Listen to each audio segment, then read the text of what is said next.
श्री स्वामी समर्थ महाराज की जय। श्री स्वामी समर्थ। अनंत कोटी ब्रह्मांड नायक राजाधिराज योगीराज परब्रह्म सद्गुरु श्री स्वामी समर्थ यांची कृपा प्रत्येक भक्तावर आहे। महाराजांना कधी कधी काही भक्तांची आठवण येत असली आणि एखादा भक्त चुकत असला तर स्वामी महाराज अख्खं पोट सोडून बाहेर गावी जातात। एक चळंबे गाव होतं, त्या गावामध्ये रामदास बुवा होते। रामदास बुवा राम मंदिर सांभाळत असे। त्यांची रामावर इतकी भक्ती होती ते इतर कोणत्याही देवाला मानत नव्हते आणि स्वतःला एक सिद्ध पुरुष ते स्वतःला समजत असते। रामदास बुवांना थोडा अहंकार झालेला होता। मी रामाची भक्ती करतो, मी रामाची भक्ती करतो, मला रामाशिवाय दुसरं काहीच दिसत नाही, म्हणून ते इतरांना काही मानायला तयार नव्हते आणि येणाऱ्या भक्तांना ते पाहिजे तसा त्यांच्यामध्ये कृती दाखवत नव्हते का हा भक्त सुद्धा कोणता तरी रामाचा भक्त आहे, त्याच्याकडे ज्या दृष्टीने बघावं त्या दृष्टीने कधी बघत नसे। ते कायम अहंकाराच्या दृष्टीमध्ये असत। महाराजांना ही गोष्ट अक्कलकोटला कळाली। महाराजांनी ठरवलं आपण चळंबे गावाला जाऊ। महाराजांनी चळंबे गावाला जाण्याचा विचार केला, पण आपल्यासोबत कोणालाही यायचं। स्वामीने हे मनापासून ठरवलं होतं आणि सोलापूरचे गोरे शास्त्री यांची पत्नी ही स्वामी भक्त होती। हिला कायम वाटत असे माझ्या नवऱ्याने सुद्धा स्वामींची भक्ती करावी, स्वामींचं नामस्मरण घ्यावं हे मनामध्ये तिला वाटत होतं। पण गोरे शास्त्री स्वामींचं नामस्मरण घेत नव्हते, फक्त स्वामींची कीर्ती त्यांनी त्यांच्या कानी ऐकलेली होती। एक दिवस त्यांची पत्नी स्वामींना विनंती करत होती, महाराज कधी जवळ आला तर माझ्या पतीला बोलून घ्यावं आणि तुमच्या सेवेत लावून घ्यावं। एक लक्षात घ्या, स्त्रियांमध्ये सर्वात जास्त देवाची पूजा केली असती भक्ती मार्ग केला जातो। स्त्रियांमध्ये भाव जास्त निर्माण होतो भगवंताबद्दल, पण त्यांचे पती देवाचं नाव घेत नाही, देवापुढे हात जोडत नाही, कधी मंदिरात जाते नाही, याचं दुःख हे प्रत्येक स्त्रीला होतं। प्रत्येक स्त्रीला वाटतं मी जशी मंदिरात जाते तसं माझ्या नवऱ्याने सुद्धा यावं हे त्यांच्या मनातला भाव असतो प्रत्येक स्त्रीचा। तशीच एक स्त्री होती, नवरा बायको होते। ती एका सत्संगला जात असे, संतांचं दर्शन घेत असते आणि नवऱ्याला विनंती करत असते, अहो सत्संग चालू आहे, आपल्या गावामध्ये मोठे सत्संग आलेला आहे, चालू आहे, तुम्ही चला सत्संग ऐका। पण नवरा कधी तिच्या सत्संगाला तिच्याबरोबर कधीच आला नाही। मग ती सत्संगला यायची, आपला चेहरा कायम तिचा उदास असायचा।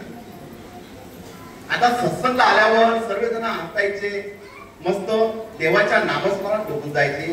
तिथं सत्संग चालू असताना जेव्हा भगवंताचं नामस्मरण चालू असताना प्रत्येक जण कोणी नाचत असते, कोणी भगवंताच्या नामात गुंत होऊन जात असते आणि ही बिचारी चेहरा उतरून बसत असते, भगवंताजवळ प्रार्थना करत होती की माझ्या नवऱ्याने तरी कधीतरी मंदिरात यावं आणि सत्संग ऐकावा। आणि जे संत सत्संग करत होते त्यांचं लक्ष त्या स्त्रीवर गेलं। सत्संग झाला आणि त्यांनी त्या स्त्रीला बघितलं आणि सांगितलं, माते इकडे।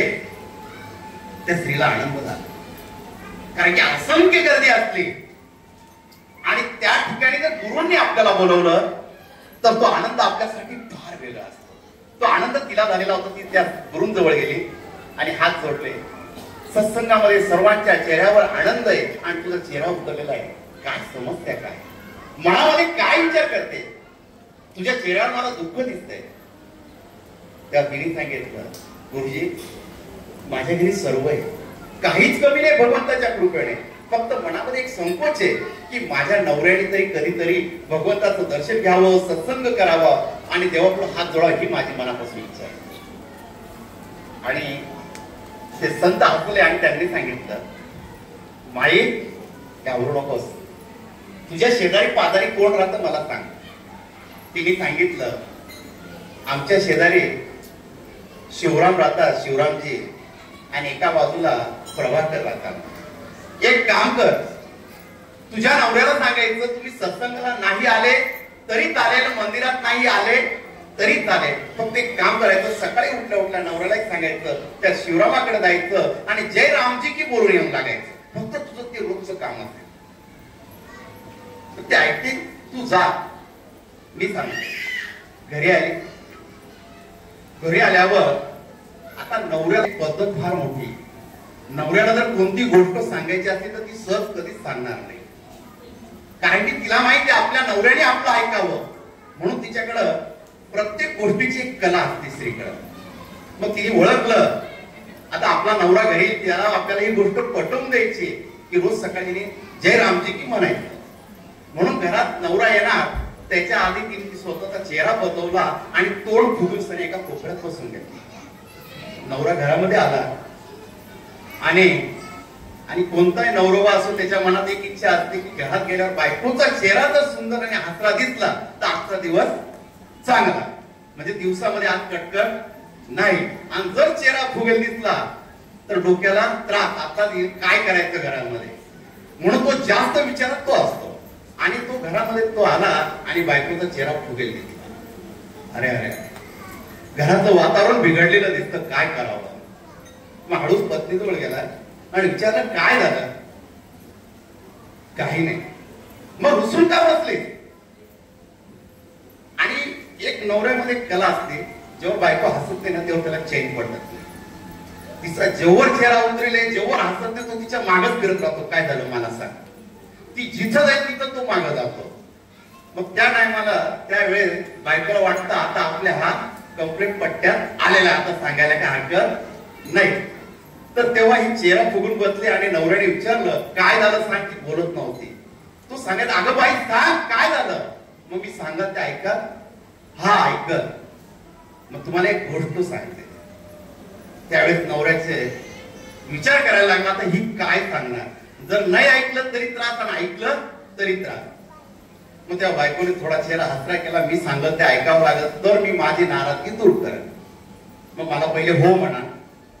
मग तेव्हा त्यांनी होकारात ती मान हलवली आणि तेव्हा तिने सांगितलं तुम्ही मंदिरात येत नाही मला चालेल, तुम्ही सत्संगला येत नाही चालेल, पण तुम्ही एक काम करायचं. काय, रोज सकाळी आपले शिवरामजी भाऊजी त्यांना जय रामजी की बोलून यायचं. चालेल, रोज एवढंच काम, दुसरं काहीच मला सांगायचं नाही. मी मंदिरात येणार नाही, फक्त जय रामजी की. बरं ठीक आहे. रोज सकाळ झाली, ह्या भाऊला तिने काम लावून दिलं होतं. हा सकाळी उठलेल्या कामाला जायच्या आधी आपला शिवराम मित्र आहे त्याला आवाज द्यायचा, अरे शिवराम, हा बोल जय रामजी. मग तिकून आवाज यायचे जय रामजी. दोघांमध्ये जेव्हा जय रामजीचा संवाद व्हायचा तेव्हा तो निघून जायचा. हे रोजच सुरू झालेलं होतं. एक दिवस हा शिवराम काही घरी नव्हता आणि याला कामावर जायचं होतं. हा त्या शिवरामच्या घरी गेला, वहिनी साहेब शिवराम कुठे. अहो ते कामावर आज शेतामध्ये गेलेले. शेतामध्ये गेलेले. बरं मी तिकडे जातो.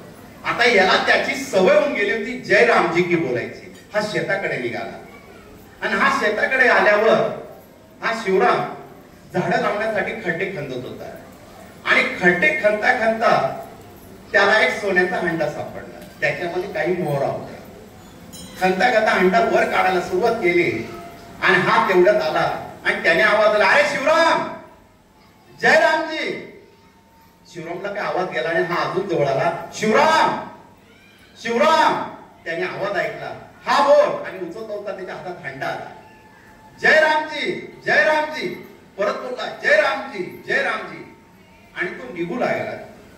आता शिवरामच्या मनामध्ये येऊ लागलं आपला जो हंडा सापडला तो याने बघितला, म्हणून त्याने हंडा तसाच ठेवला, त्याच्या मागे पळत सुटला. त्याला सांगितलं थांब, मला हंडा सापडलेला आहे, तो बघितलेला आहे, तू कोणाला सांगू नको. तो कुठला हंडा, तो तू चाल. जिथं खड्डा खंड होतं त्याला होबं केलं आणि अर्ध्या हंड्याचं धन मी तुला देतो, पण ही गोष्ट कोणाला सांगू नको. ह्यावेळी त्याचे डोळे उघडले. मी फक्त भगवंताचं नामस्मरण याच्या थ्रू घ्यायला लागलो, फक्त जय रामजी म्हणायला लागलो. तर त्याबद्दल भगवंताने मला एवढं धन दिलं आणि जर त्या भगवंताचं मी अखंड नामस्मरण केलं तर तो भगवंतच मला साक्षात भेटल. तिथं त्याचे डोळे उघडले. तशी गोरे शास्त्रींची पत्नी होती, तिला आनंद होता का माझ्या नवऱ्याने भगवंताचं नाव घ्यावं, त्या स्वामींचं नामस्मरण घ्यावं, म्हणून ती मनापासून इच्छा व्यक्त करत होती, स्वामींना प्रार्थना करत होती. आणि स्वामी महाराज चळंबे गावात प्रगट झाले. ही गोष्ट तिच्या पत्नीला कळली, गोरे शास्त्रींच्या. आणि गोरे शास्त्रींना सांगितलं, स्वामी महाराज चळंबे गावात आलेले, तुम्ही दर्शनाला जा. आता गोरे शास्त्रींनी स्वामींची खूप कीर्ती ऐकलेली होती, स्वामीचे चमत्कार ऐकलेले होते, म्हणून ते चळंबे गावाच्या दिशेने निघाले. महाराज रामदासबुवांच्या मठाजवळ आले. रामदासबुवांची पूजा झाली होती, रामाची पूजा चाललेली होती आणि स्वामी समर्थ महाराज त्या मंदिरामध्ये गेले. रामदासबुवांनी स्वामी समर्थांना बघितलं, पण मनामध्ये भाव नव्हता स्वामींबद्दल, म्हणून स्वामींना निदान ते थोडे सुद्धा म्हणू शकले नाही का स्वामी बसता, आणि साधा स्वामींना नमस्कार सुद्धा रामदासबुवांनी केला नाही. महाराज आपले आपले बसले आणि थोड्याच वेळात हे गोरे शास्त्री येऊन बसले. आता गोरे शास्त्रींनी स्वामींना बघितलं आणि मला ब्रह्मांड नायक दिसतोय, या ब्रह्मांड नायकाचं मला दर्शन होतंय. मनामध्ये भाव निर्माण झाला आणि स्वामींकडे बघत राहिले, आपले हात दोन्ही जोडले, स्वामींकडे बघताय. स्वामी महाराज बसलेले होते. महाराजांचा एकही शब्द गोरे शास्त्रींशी होत नव्हता. रामदासबुवांनी पूजा केली आणि पूजा करून आपलं सर्व आवरलं आणि थोड्या वेळ त्यांनी स्वामींकडे बघितलं, तर स्वामी महाराज झोपी गेलेले होते. महाराज आता विश्रांती घेत आहे, म्हणून ते रामाच्या मंदिराला चक्र मारू लागले. अरे हे बुवा आलेले, हे निघते सुद्धा नाही येथून, मला जायचंय, मंदिर बंद करायचंय, आता हे केव्हा होते. त्यांनी गोरे शास्त्रींना सांगितलं, तुम्ही इथून उठा, मला मंदिर लावायचंय. गोरे शास्त्रींनी विनंती केली, अहो तो स्वामी महाराज झोपलेले, त्यांना मध्ये कोंडून पुढे जातात, तुम्हाला काय उच्चापत द्या ते आम्ही बघू, तुम्ही निघा बाहेर. अहो स्वामींना असं बंद करून जाऊ नका. गोरे शास्त्रींना रामदासबुवा बोलू लागले आणि हात धरून त्यांना बाहेर वळले.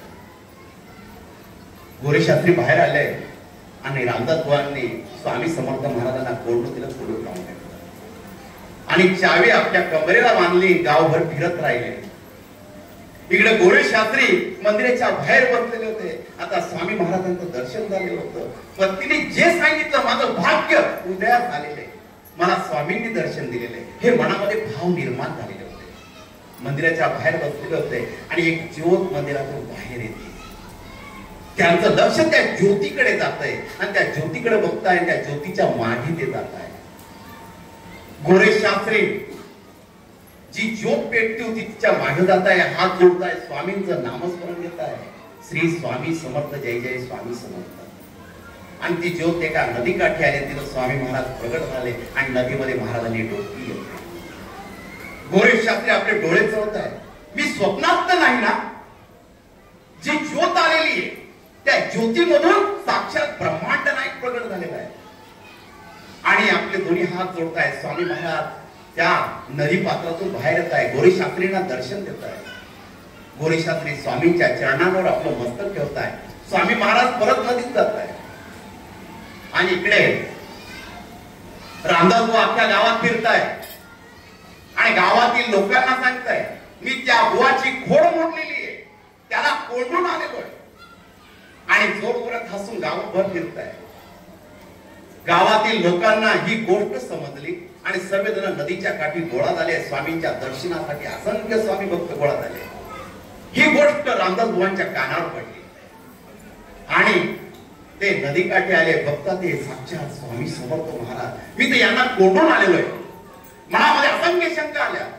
ते तिथून निघाले आणि मठाजवळ आले. मठामध्ये कुलपाला हात लावताय, कुलूप उघडताय, मध्ये बघताय स्वामी दिसती नाहीये. त्यांच्याबरोबर 2-4 लोक होते, स्वामी भक्त होते, ते बोलू लागले, अहो हे काय करताय रामदासबुवा, अहो ते स्वामी आहे, दत्तावतार आहेत, त्यांना कोणता एवढा अहंकार. रामदासबुवांना पश्चाताप होऊ लागला. त्यांनी मंदिर लावलं आणि नदीच्या दिशेने पळू लागले. स्वामी महाराज नदीमध्ये स्नान करत होते. असंख्य स्वामी भक्त स्वामींचा जय जयकार करत होते. एक तीर्थाचं स्वरूप त्या नदीच्या किनारी आलेलं होतं. गोरे शास्त्री स्वामींजवळ हात जोडून उभे होते. स्वामी नदी पात्रातून बाहेर केव्हा येतील, स्वामींचं मी दर्शन केव्हा घेणार, हा मनामध्ये भाव गोरे शास्त्रीच्या मनामध्ये झालेला होता. आणि तिथल्या रामदासबाबा नदीच्या काठी आले आणि स्वामींच्या चरणी आपलं मस्तक ठेवलं. स्वामींपुढे क्षमा मागू लागले. महाराज मला क्षमा करा, मी तुम्हाला कोंडलं स्वामी महाराज, मला क्षमा करा. स्वतःला पश्चाताप झाला होता. स्वामी पुढे नामस्मरण घेत होते. स्वामींना आपल्या पश्चातापाची चूक स्वामींना बोलत होते, सांगत होते. स्वामी महाराज सांगतात, अरे रामदासा कसा आम्ही प्रत्येक ठिकाणी आहोत, फक्त तुमचा भाव असावा. ज्या भक्ताने आम्हाला आवाज दिला त्या भक्तासाठी आम्ही येतो. फक्त त्या भक्ताने मनोभावे आमचं नामस्मरण यावं. आणि प्रत्येक भक्ताची काळजी आम्हाला आहे. आम्ही अक्कलकोट मध्ये आहोत.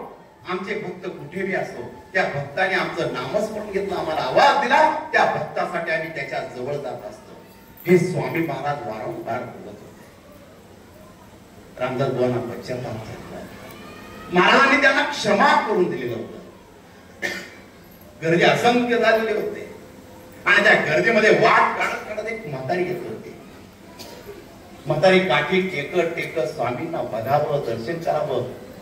आता आयुष्यातले शेवटचे क्षण या स्वामींच्या चरणी घ्यावे आणि स्वामींनी मला आता निरोप द्यावा, हा मनामध्ये तिचा भाव होता.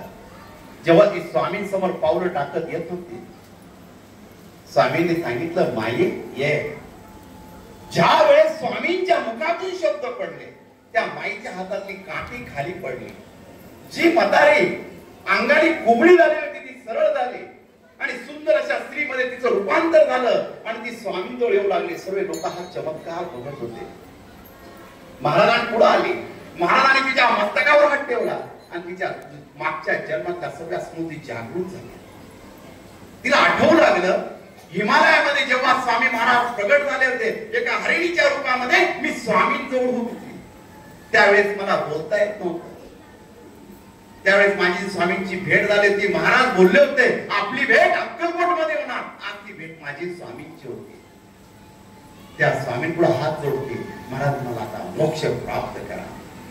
महाराजांनी तिच्या मस्तकावर हात ठेवला आणि डोळ्यातून दोन ज्योती बाहेर निघाल्या आणि आकाशाच्या दिशेने रवाना झाल्या आणि तिने आपलं मस्तक ठेवून स्वामींच्या चरणी आपला देह अर्पण केला.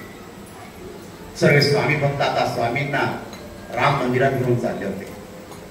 टाळांचा आणि मृदुंगांचा आवाज गणगणत होता. सर्व स्वामींच्या नामस्मरणात गुंत झालेले होते. स्वामींचा सर्वांचा जय जयकार चाललेला होता आणि एकच जय जयकार चालले होता, श्री स्वामी समर्थ, जय जय स्वामी समर्थ, सद्गुरु स्वामी समर्थ, जय जय स्वामी समर्थ, महाराज श्री स्वामी समर्थ, जय जय स्वामी समर्थ, सद्गुरु स्वामी समर्थ, जय जय स्वामी समर्थ. सर्वांचा जय जयकार चालू होता. सर्वजण स्वामींचं नामस्मरण घेत होते आणि सर्वजण राम मंदिराजवळ येऊन जमले होते. रामदास बाबा स्वामींसाठी मंदिरात येण्यासाठी कुलूप उघडू लागले आणि मंदिराचं कुलूप उघडताय, दार उघडताय आणि साक्षात स्वामी महाराज परत तिथं विश्रांती घेताना दिसताय. रामदास बाबा आपले डोळे चोळताय आणि मागं पाहताय, स्वामी दिसत नाही. स्वामी तर विश्रांती घेताय. ते स्वामींजवळ जाताय. स्वामी विश्रांतीतून उठताय. अरे रामदासा, कुठं गेला होता? आम्हाला कोंडून कुठे फिरतो? अरे आम्ही वाट पाहत होतो तुझी, केव्हा कुलूप उघडणार? रामदास बाबांना पश्चाताप होत होता. महाराजांकडे क्षमा मागत होते आणि स्वामी महाराज खदा खदा ब्रह्मांड हस्ते निर्माण करत होते. त्या ठिकाणी स्वामी महाराज जोर जोरात हसत होते. सर्व स्वामी भक्त स्वामींचा जय जयकार करत होते. रामदास बाबांना आता पश्चाताप झालेला होता. स्वामींकडे क्षमा मागत होते आणि स्वामी महाराजांनी त्यांना क्षमा करून दिलं होतं. गोरे शास्त्री स्वामींसमोर येऊन उभे राहिले. स्वामी पुढे हात जोडत आहे आणि स्वामी महाराज साक्षात दत्त अवतारात दोघांना दर्शन देत आहे. दोघ जण दत्त अवतारात स्वामींना बघून आपलं भाग्य उदयास आलं हे मनामध्ये जाणवत आहे आणि दोघ जण स्वामी पुढे नतमस्तक होत आहेत. स्वामी महाराज एकच आशीर्वाद देत आहे.